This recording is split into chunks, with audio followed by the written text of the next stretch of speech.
Se está cayendo un pijazo de agua bastante grande.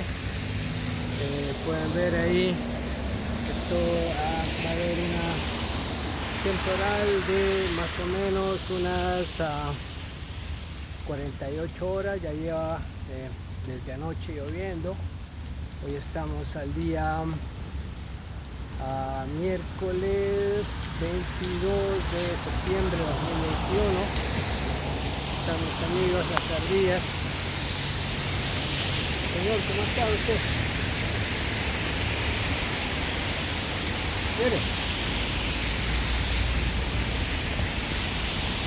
Bueno, tome.